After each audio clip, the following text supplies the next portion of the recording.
Our 2023 deadline previews continue once again with the Minnesota Wild. Even though the Wild are obviously a team that aren't made videos on too much in this channel, they are an interesting team to talk about ahead of the deadline as they have a 28-21-5 record for 61 points.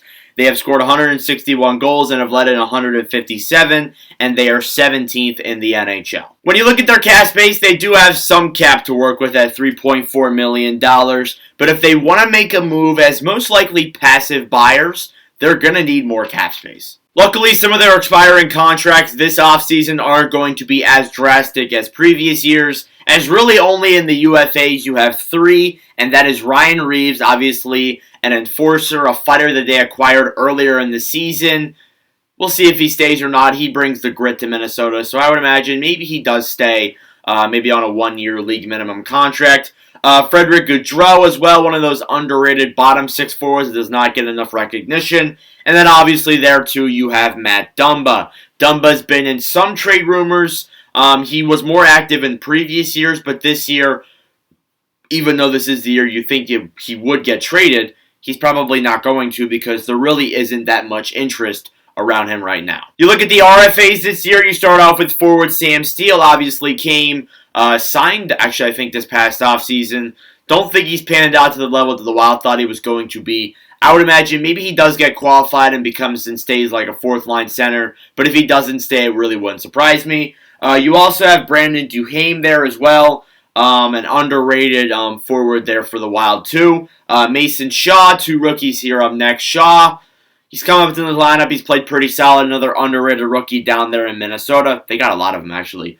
Then Calen Addison as well. A surprisingly good rookie this year for that team. Has played pretty good offensively. Gotten some good assists for that blue line. So he'll definitely get an interesting contract. But yeah, those are the UFAs and RFAs for the Wild. Really not that big of names there, and thankfully, that's a good thing. Now, as I mentioned earlier, when it comes to being a buyer, a seller, or staying put, I think the Minnesota Wild should lean towards being a passive buyer. Not being a full-on buyer, but definitely a passive buyer for sure. Although they are interested in some big-name players, I still think they should go as a passive buyer, make some small moves before the deadline. Because this team is still waiting for some of those prospects to really move up into the lineup. You got Brock Faber, who you acquired in the Kevin Fiala deal. You're still waiting for him to rise up and get a part of that blue line. You're also waiting for guys like Liam Öhgren to come up into the lineup. So we shall see what they do. But obviously, they want to try and make small steps towards the playoffs while they let their prospects grow. Because obviously,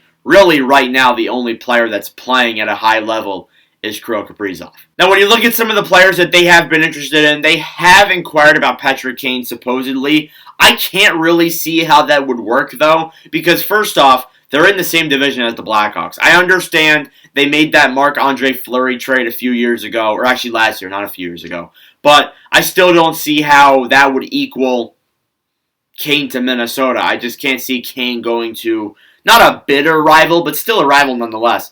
I would honestly see Kane going to an Eastern Conference team more than a team in his division. Then as well as that, James Van Riemsdyk, I can see that being a lot more realistic. However, they would have to go through some cap flotations or whatever to try and make that move happen. And then obviously, they were also just a part of the Ryan O'Reilly trade, which was a few days ago. So they really didn't get that much back in return for that deal. They were just like the salary part of it, where they retained part of O'Reilly's contract. But obviously they did get like a 4th-round pick in 2025, and they traded away Josh Pillar. So really, they didn't do much in that trade, but it is worth bringing up 100%. Now, you obviously can't acquire those players without moving pieces, and really the only piece I can see the Wild really moving is Jordan Greenway. Honestly, that's the really only piece I could see them maybe even getting some interest in, because Greenway has not panned out at the level that the Wild thought he was going to be. Maybe he just needs a change of scenery. Maybe Sam Steele could get some interest too. That's a possibility. Maybe Ryan Reaves. But really, apart from that, there really isn't that many big-name players that could get moved. Their first-round pick could definitely be an option. I'll just read out the first round. Just read out the picks while I'm here.